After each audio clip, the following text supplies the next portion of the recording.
Hello, everyone, and welcome to the Women in Tech panel. My name is Ashley, and I'm the event coordinator at Codesmith. For folks who may be unfamiliar with Codesmith, we are typically known for our software engineering immersive program, which teaches full stack JavaScript. But besides that, we also host a variety of free workshops and events to help launch and inspire future tech leaders. So we have free JavaScript workshops every week, and we cover different career-oriented workshops as well, and also partner with some amazing speakers and organizations to put on these speaker events like the one you're at tonight. So thank you everyone for being here. You'll be able to find more info about all of our free events on our website at codesmith.io. I'll also send out a follow-up email after this event with all this information. And I also wanted to let you all know that if you are interested in giving a technical talk or organizing a panel with us, feel free to reach out to me. I'm dropping my email in the chat if you ever want to reach out. There's my email. And tonight we are celebrating Women's Equality Day. I wanted to highlight that we do have workshop series dedicated for our women, trans, and non-binary community every Wednesday at 5 p.m. And these workshops are a dedicated, safe, and welcoming space to help grow the women in tech community. And they're always taught by women engineers. So again, you can find out more information on our website or email me. So without further ado, I'll stop talking and give a huge shout out to Women in Tech Hollywood for helping put together this amazing panel. Our panelists will be answering a few questions about their background as well as advice for future tech leaders. I'll also be passing it over to our amazing moderator to field some questions first. But I wanted to let you all know that we will be using a platform called Slido tonight to take in any of your questions. So I am pasting the link for that Q&A. Feel free to start putting in your questions there if you have any throughout the discussion, and then we'll also be sharing all of these questions later on when we do reach that Q&A portion. And now I have the amazing pleasure of introducing our moderator for tonight. She is the co-chair of Women in Tech Hollywood, as well as the executive director of IT at Sony Pictures Entertainment. So we'll give virtual claps all around for the amazing April Snyder. Thank you so much. The focus isn't on me. It's I have the pleasure of being able to moderate a panel of very inspiring women in technology leaders. And so without further ado, I wanted to make sure that I was allowing for more airtime on them and then Q&A, as Ashley mentioned. So I know you're interested in understanding the background of all three. So for the three folks in the room, wanted to kind of make sure that we were talking through an introduction about yourself and what you're currently doing and what you did to get there.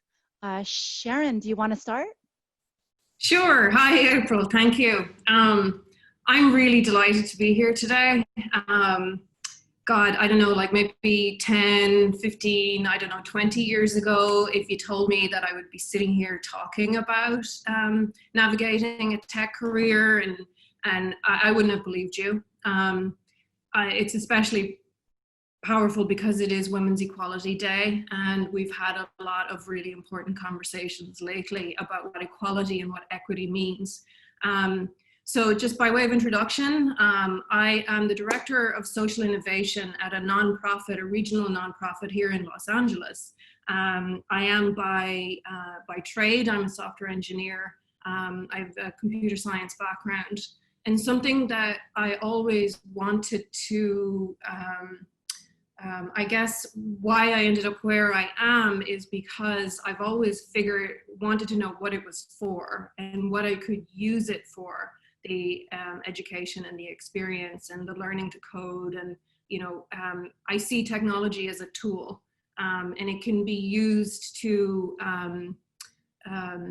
be something that empowers what it is that you care about or are passionate about, or change that you want to see. So I have, I oversee some programs here that are around the area of employment and workforce development. But I also, in particular, oversee a program called Codetalk, which empowers women who have been dealing with circumstances in their life to allow them to learn how to code, and help support them into a technology career. And what's critical about this is that you know, there's all this latent talent out there, and we're all talking about diversity in the tech sector. We're all talking about how to change the profile of the technology sector. And, you know, this is one of the ways that we're doing this. We're liberating people from their circumstances and helping them see a way forward. And we're doing all this with tech and through tech and with the tech mindset. So anyway, I think that's I'm from Ireland, by the way, so that's where the accent is coming from. And I really absolutely love what I get to do. And the other important thing about this is that we're working within an industry and within a sector that is uniquely, I think, open to anything that's non-typical or non-standard. We're about disruption. So I think it's one of the things to keep in mind, maybe even as we have this discussion. So I'm just very happy to be here, and thank you. Thank you, Sharon. Cindy, would you like to give an introduction of yourself, how you got there, what you're currently doing? Sure. So I'm Cindy McKenzie. I'm the CIO for Deluxe Entertainment, which is a global post-production company. So we're in media and entertainment. I'm CIO, so I oversee about, 350 IT professionals, and we do, everything. So software engineering and product development, and obviously normal kind of infrastructure and corporate systems type things. On the side, I do run a nonprofit kind of in this space. So I am a co-founder and work with STEM Advantage, which is helping women and underserved communities get college degrees in science, technology, engineering, and math. And so we work a lot with college students to really helping them to get degrees in a lot of it's computer science, actually. We also do all the rest of the STEM majors, but a large focus of ours is on computer science.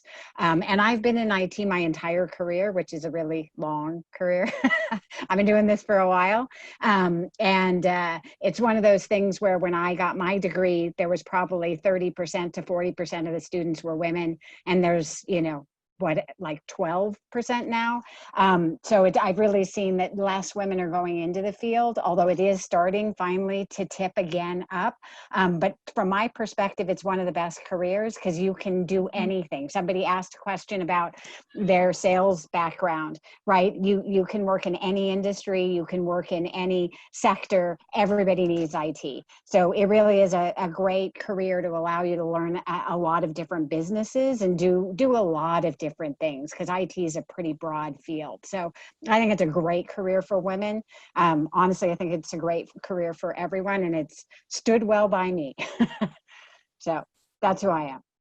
Thank you so much for that walkthrough, Cindy. And I can definitely relate with the amount of women that you see in the workforce sometimes in technology. And Eugene, would you like to give a little bit of background of yourself, what you're currently doing and how you got there? Yeah, so hi everyone, my name is Eugene and I'm a front-end engineer at Namely. So unless you're familiar with what Namely does, we provide HR software for mid-sized companies here in the US. And my team is specifically responsible for building out the design system library, making sure that we're using consistent UI throughout all of our applications. So this really helps our companies scale in terms of developing its front end. And we also provide front end support for different features such as payroll, benefits, human capital management applications. And this is actually my first job in tech. Before this, I was doing marketing at the Wall Street Journal for 3 years. And that was my first job out of college. And I was at a point where I didn't really know what I wanted to do, but I wanted to experience different parts of a business so I could kind of see what I like and what I don't like. And in terms of work environment, I got to work very closely with designers and developers. And that's kind of when I fell in love with creating things. So I was trying to always learn from the dev team, and that's what I wanted to do in a sense, that I was able to realize that. And I made the switch. So at first, I started coding on my own, and then I joined the Codesmith community, which has been amazing in a way that they were always supporting me throughout. And yeah, after all the hard work, it definitely paid off. So that's definitely my story, yeah. Thank you, Jen. So the next question we have for our panel is for Sharon and Cindy. Have there been any specific challenges that you've faced in your current role, and how do you overcome those challenges? Sharon, do you want to start? Sure. Where should I begin? I mean, I think in my current role, what we're really, what this program exists for is to provide women in Codetalk with the kind of skills and tools that can help people move forward. One of the challenges that we have faced is, finding roles and finding employment opportunities for our graduates. And the thing that's interesting about this is that we can sometimes be sometimes we can be our own worst enemies. We can actually count ourselves out. We can say, oh, I'm not ready, or it's not ready, or I need to do more study, or, I need to perfect something. And I think probably one of the greatest challenges is just deciding that the best thing to do is to go for it, and to go out there and find allies and people who will kind of support what you're trying to do. I think probably lately, like if we're just talking specifically lately about how things have changed and how things look now through the COVID period, I think, there are the technical disadvantages that we're not being able to work in person and not being able to kind of connect with each other in this way. And I think I found one of the things that's been very useful for me is like, I'm just really engaging with the question, like, well, how do I find ways to connect with people and with things that nurture me and things that like feed the energy that is, the creative energy and the good energy that drives us forward. So for example, doing things like this, or, attending panels, listening to podcasts, and especially listening to other people who are challenging themselves and trying really to learn from that. I think the other thing too is, we're trying to push the envelope. The Codetalk program in particular works with women who would be considered too vulnerable for vocational programs, let alone employment. We work with women who are currently homeless, who have survived trafficking, domestic violence, and significant trauma in life. And what we're really doing is it is always going to be a challenge to number one, isolate that talent and that ambition and energy that's there, the creativity that's there underneath that's been obscured by these circumstances, and give it a chance to sort of come out and for ambition to light up. And then, having someone kind of see a pathway forward for themselves into tech. And we need partners for that. We need people who understand that, where somebody comes from, or where, somebody's background isn't actually a marker for success in the tech field. And so I think, yeah, it's finding opportunities and really working with individual people to help them see the way forward and to connect with the technology. And it's particularly difficult now because we're physically separated. But the challenge is always the same thing. It doesn't matter what the circumstances are, even when they're less than ideal. It's what you do with the resources that you have. I mean, that's really what software engineering is all about. Like, here's a problem, let's figure out the best way to solve it. And I think that's especially true right now. And if you don't try, if you don't throw yourself at it and fully engage with it, if you wait for the environment to look exactly as it should before you engage with it, then you're going to be waiting, you might be waiting a really long time. So yeah, I think I think that's what I want to say about that. Sounds good. And Cindy, can you also share any specific challenges that you might have faced in your current role and how you also overcame those challenges? Sure. I would say first off, you're always going to have challenges, right?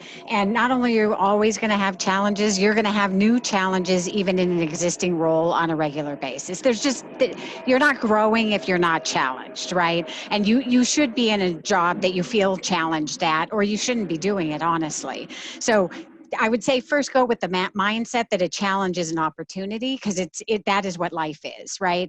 And when you take a new role anywhere, and I'm sure everyone here will say the same thing, it's never going to be exactly what you think that you're signing up for. And so when I got to Deluxe, I had been in IT running an IT organization for quite a while, and I thought I knew what I was getting into, and realized that this was much more infrastructure related than I was used to. My background is applications. I know infrastructure, but it isn't what I would consider to be my specialty. And I was really clear about that in the interview process. But then when I got there, it was actually much more of an engineering infrastructure job. And, the team was 95% male. And I was the only women executive above a manager. And even on the manager level, I think there was 4 of them. So it was not an organization that was used to women. And it was also something I wasn't exactly as comfortable with as I'm used to. And I think what you do in those circumstances is you realize that you were brought there for a specific reason. And I knew what they wanted me to do, and they didn't care that I was a little weak in that one area. So one, you have to trust that your skills are a match and that you have to use the skills you have. And then where you feel like you're a little weak, you have to figure out how to shore that up, right? And so in my case, where I felt like I was weak, I had to really evaluate the people under me and determine whether I felt like they knew what they were doing or not, because I had to rely a little more on people under me for some positions than I was used to. And so I think it's, and a lot of it has to do with confidence and ability to feel like you can address a problem. And then as I think Sharon said, it really is really look at the problem and how can you address that creatively and figure out a way to do that. And I think you can generally do that if you learn how to address a problem, because really it's that skill set of how do I take this and how do I turn it around. And, at this point, I've been in that job for 4.5 years. Clearly, I was able to figure it out and do it, right? And now I know that stuff inside and out, where I felt like it was a little weak at first. So I'd say trust what it is that you know, and then figure out what you don't know, admit it, and then figure out how to get the information that you need to be successful. It's really, a lot of it comes down to confidence and an ability to problem solve. Thank you, Cindy. And on a related note, the next question is directed to you, Jin. Do you have any advice for those battling imposter syndrome? Yeah, that's pretty much me every day. I think the best advice is pretty much acknowledging that it's never going to go away. And I think what you have to do is really put a positive spin on it.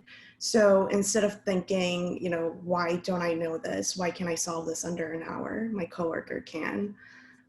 Think of it as in, what can I do to, fix this problem earlier than I can currently. So I think having that mindset is going to keep you in a position where you're not going to be complacent.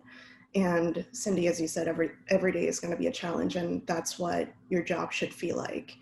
And kind of enjoying the process, really. So, the only person that you should compare yourself to is how you were before.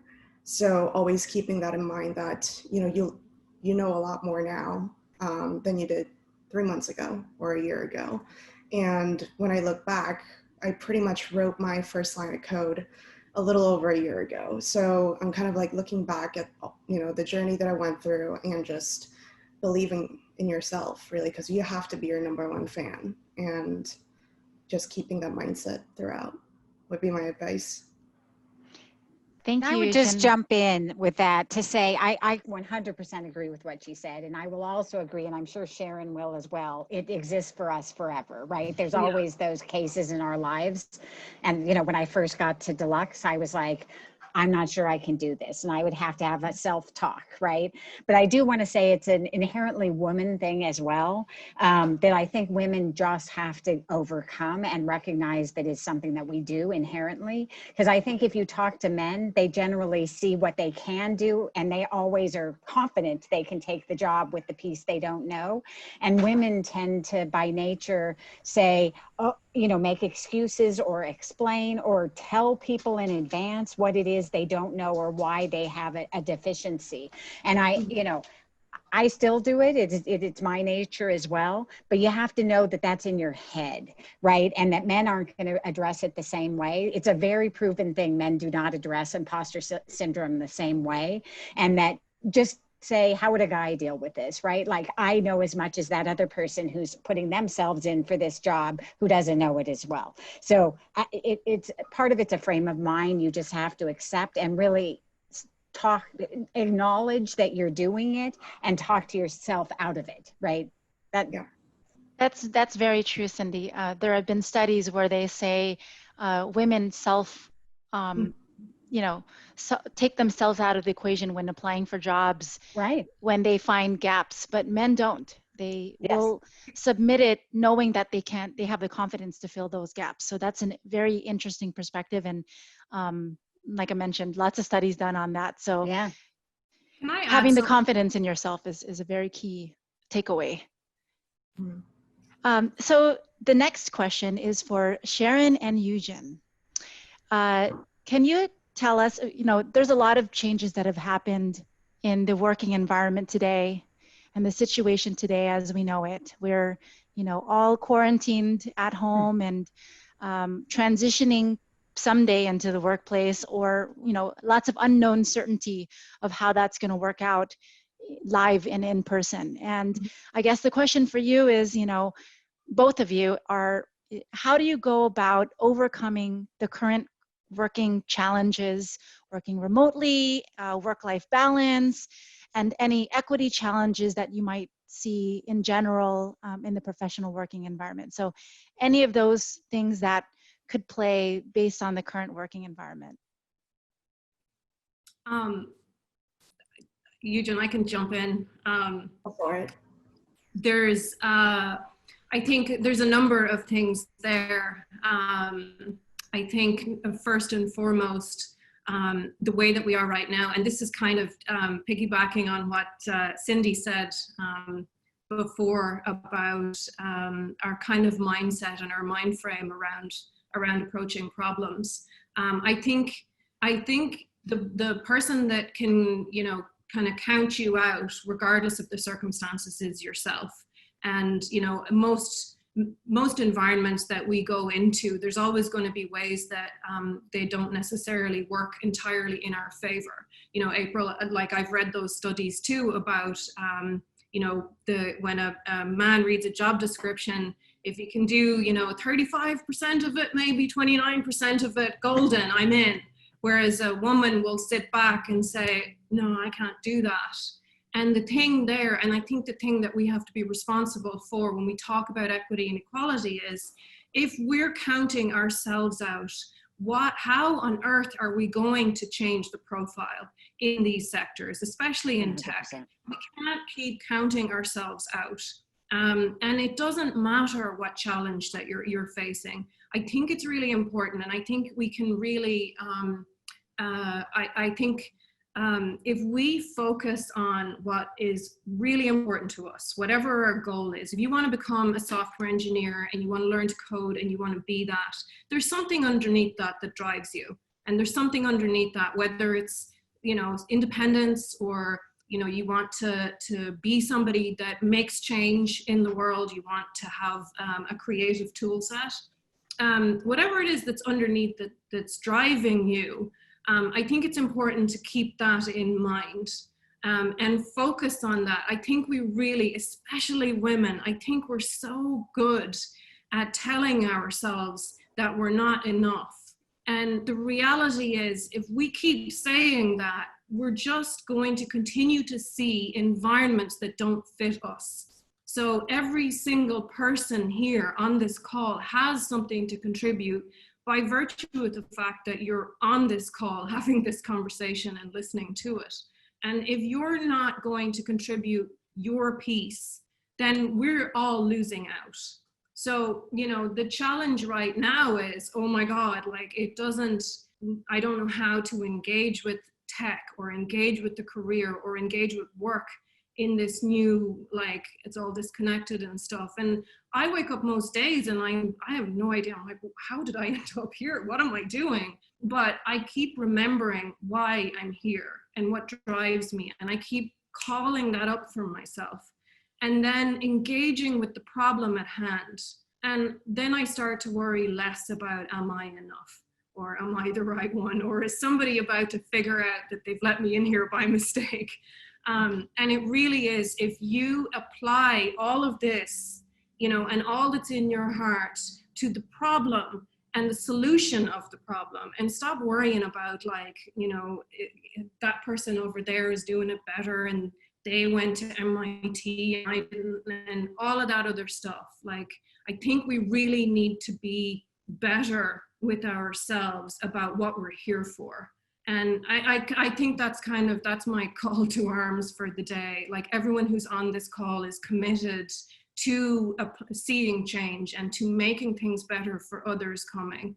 And, you know, Cindy, you touched on something earlier. I remember the first week, you know, and I went to a university in Dublin and I was like one of like 8 in an enormous class. And I was like, what am I doing here? I've made a terrible mistake. Where's the other, like, the place where the women should go?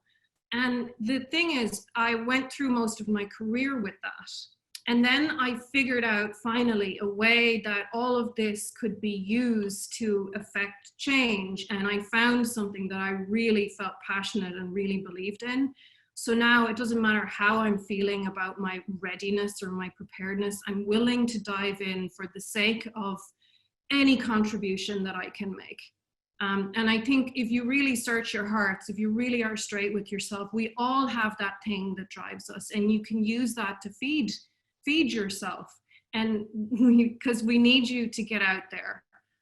The industry, the world is not going to change by itself. The other thing I want to say about this, like, it's very easy, especially right now, to get overpowered by the what we see is wrong, and to be overpowered by the negativity, and to get sidetracked with it, and to let it sort of dilute our own personal drive. And, you know, Cindy knows very well, like, we're not going to get the evidence that we can do something first.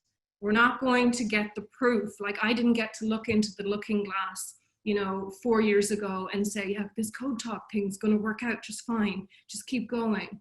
You have to, you know, make up the evidence for yourself and go after it based on what you know you can do. And just, yeah, that's what I want to say. Is just I think the trick here is there is no rule book. Nobody knows what the hell they're doing. Nobody, you know, even the people that act like they know what they're doing right now, every assumption we've ever had has been upended. Every assumption about how work is, how employment works, how even, you know, our lowest level assumptions about how we engage with life are being really shaken up.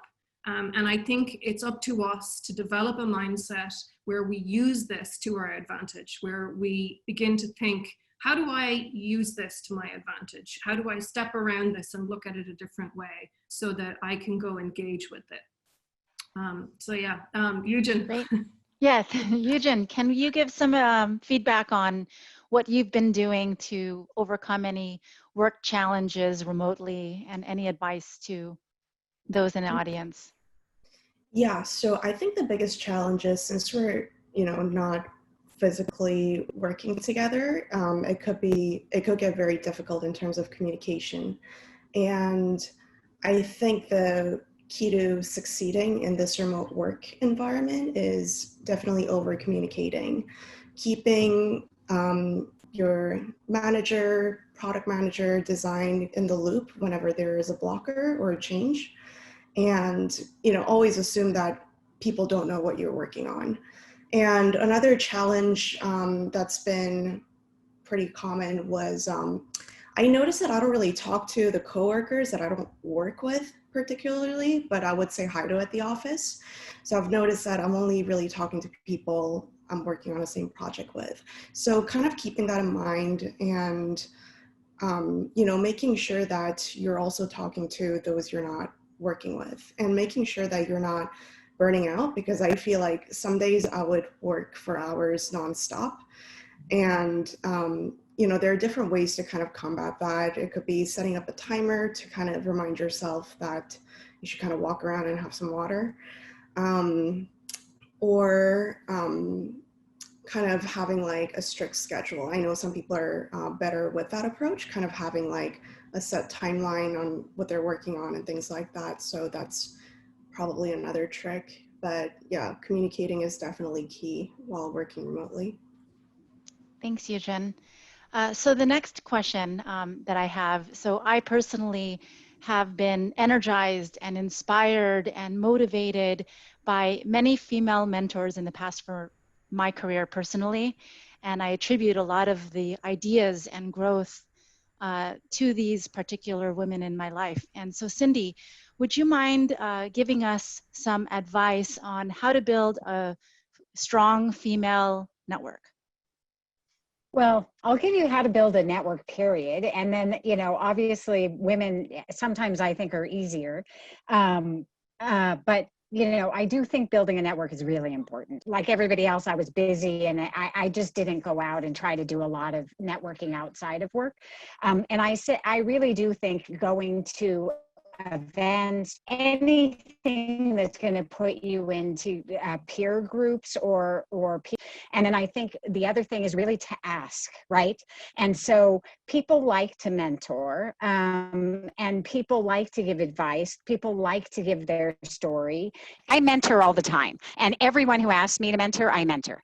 Yeah, I do want to say this as a, I think it really is important to find a mentor. I think it's something that I didn't have early on in my career, and I was very much you know, the headless chicken, just like trying to figure it all out and being very much at sea, and also trying to navigate you know, the early stage of your career, where typically, you know, in most meetings or in most project teams, I was the only female, and, you know, all of that. So I didn't know that you could or should approach somebody and say, would you be interested in mentoring me? And I wish I could go back and tell my younger self that now.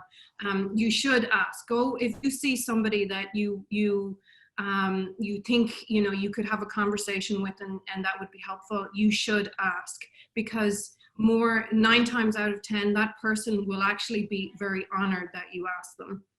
The other thing about mentorship is there are a lot of wrong turns, and things that I found, especially when I was in my 20s and, you know, trying to figure out how to be in the space. One of the things that I had done was kind of developed this professional persona for myself that didn't really fit. It was me shoving myself into what I thought, you know, a pinstripe suit and some heels in order to be some kind of a thing that fit this environment.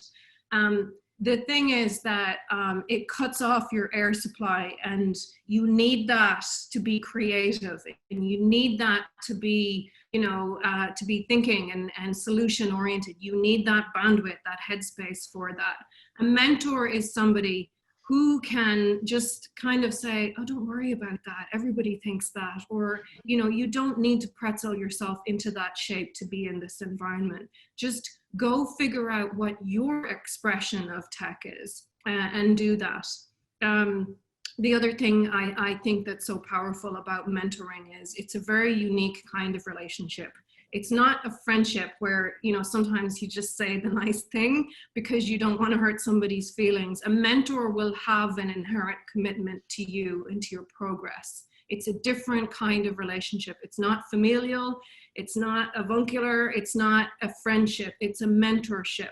And that's really important because their success, a mentor's success, will come from having helped you and been some kind of contribution to you. So it's a really specific kind of a thing. And just ask.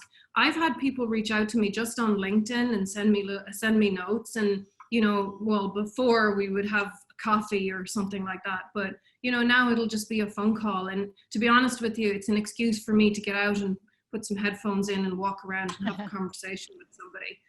And it's very nice. It's a very positive thing. So that's what I want to say about mentorship. Go pursue it. Don't wait for it to fall in your lap. Yes, thank you. I couldn't agree more, Sharon. And I know we've run out of time.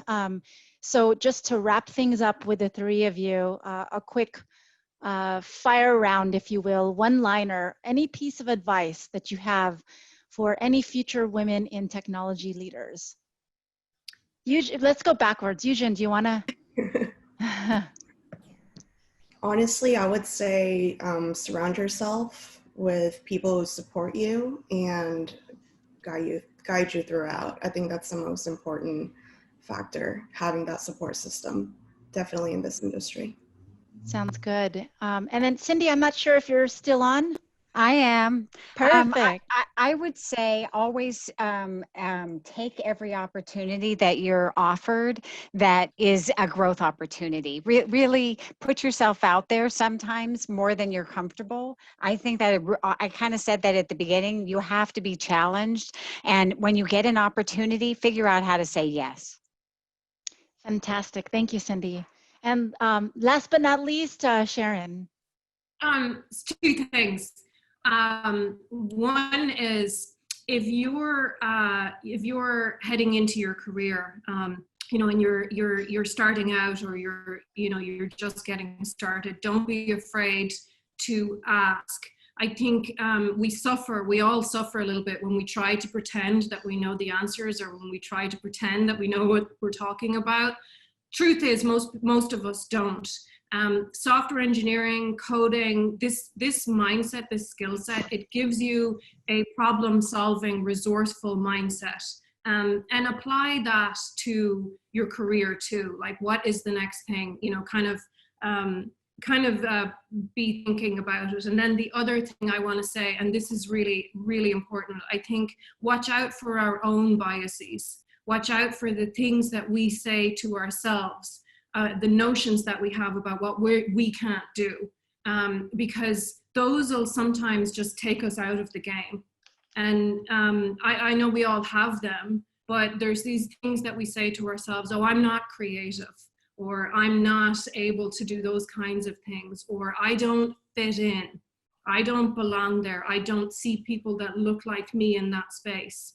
And as soon as you give air to those biases, because that's what they are, then we all lose because we don't get you. So, you know, don't count yourself out. Notice those things that you say you can't do, and stop saying them, and just go try, because that's, I think, the most important thing. And we need you in the space, because we definitely, we're at a point where we want to see equity. It's going to take all of us getting together and working on that to make it happen. So yeah, and thank you. Great. So I know people are dying to ask questions, and we had a couple of, like, a platform that Ashley had mentioned earlier, but I do see one real quick. The first question one of the questions in the chat too is if you guys would be willing to share your email, but maybe a LinkedIn or whatnot as well, you know. So one thing is, how should women approach salary negotiations differently, if at all? And I don't know if one of you wants to step up on answering that question and feels passionate about it. I just want to say, if you will know for yourself what you need, what you want, what makes sense for you, you know, in your guts, what you want to be fairly compensated. Make sure, I would talk to somebody trusted and make sure it kind of lines up with, you know, what's reasonable. and then ask for that. And inevitably, it'll be what makes you uncomfortable. It will be a little bit beyond what you think you should ask for. And I definitely think speak to somebody that you trust, who a mentor, for example, about it.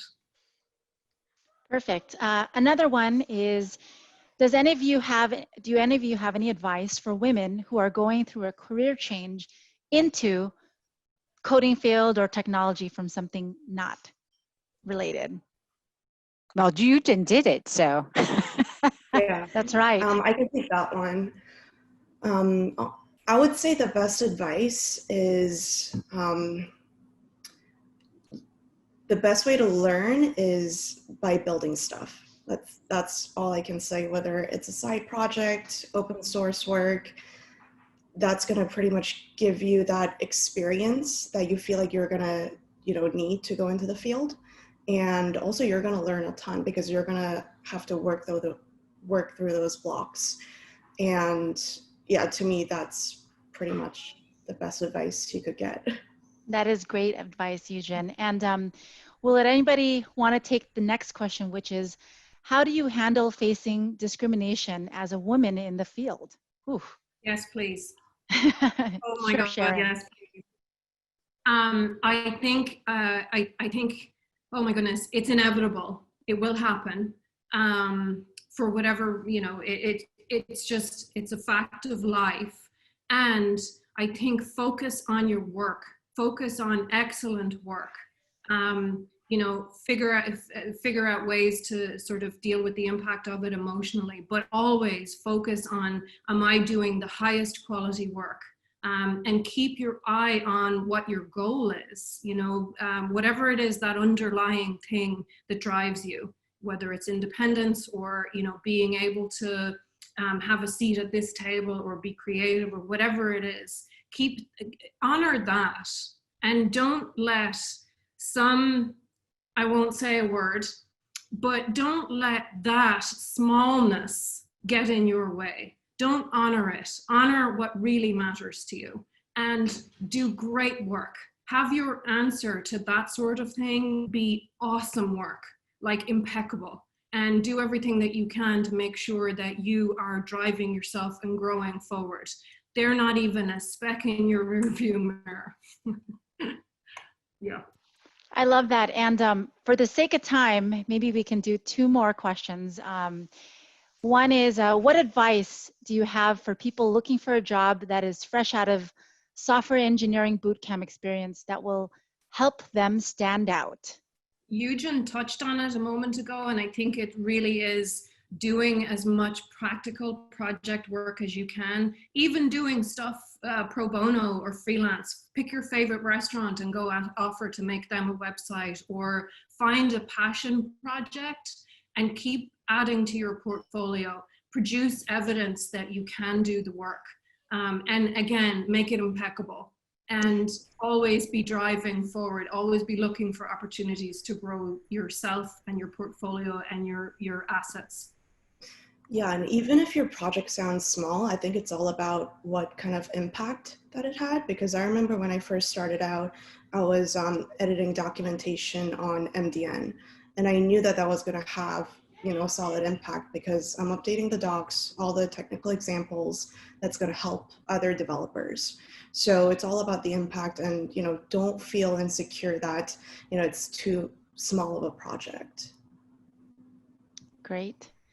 I'm going to throw a bone to someone anonymous here. It says, this is a different audience, but we're hiring and want to make sure we're sourcing from a diverse pool of candidates. So they're actually interested in this specifically as women in technology, and any tips, sources, or advice? Talk to Sharon or me. I mean, find some group that's working with the right demographic for you. I mean, and also if you go to a college that works with the demographic that you want, you're going to get diverse candidates. We already always look for diverse candidate pools. We try not to hire based on, gender or sex or those things, but we try to make sure that we always present diverse candidate pools so that they're getting a wide range of candidates. Important to make sure that's happening with your recruiters, that you're getting these diverse candidates, and they're out there. So I think finding the organizations that are working with those types of candidates, or the schools that are working with those types of candidates, will get those people to you, or go to the women engineering conferences or women computer science conferences. There are lots of ways to get diverse candidates into your organization. All right, thank you so much. And I wanted to just quickly call out some, I was looking at the threads and there's such beautiful comments here. I'm a recent Codetalk alumni and I was homeless during the program. I now work at Uber and have my own apartment. I'm eternally grateful to Sharon and her team at Codetalk. It's an amazing program led by an incredible group of women that prepared me for a successful transition into the tech field. Thank you, Sharon. Codetalk changed my life. I think that is so beautiful, and there's 1,000 congratulations to Lauren. I wanted to call that out. And I think, Janice, you were someone who was transitioning into you're someone in your 30s and you're wanting to get into software engineering, but you don't have any basic knowledge and you're asking if it's too late. And lots of people here are saying that they did coding boot camps. It's not too late. They have some successful stories. And also, I think there was a question if people can reach out on LinkedIn, just type in their first and last name. It looks like people were able to successfully find the panelists that you heard today, and that they're happy to have you connected with them. Yes, please 100%. do. And hi, Lauren. So Ashley, I don't know if you are able to unmute or if there's anything else that you wanted to add, but we are thrilled to have been able to host such an event for this group and hope that in the future there can be many more. I wanted to just take this time to thank everyone for tuning in today. Thank you, Sharon, Cindy, Eugen, and April for imparting all of your knowledge and advice with us tonight. Hearing your stories is truly inspiring, and I'm really excited about the future of tech, especially seeing we had upwards of 90 people in this Zoom room today. So thank you all so much for being here tonight, and I hope you all have a great rest of your evening.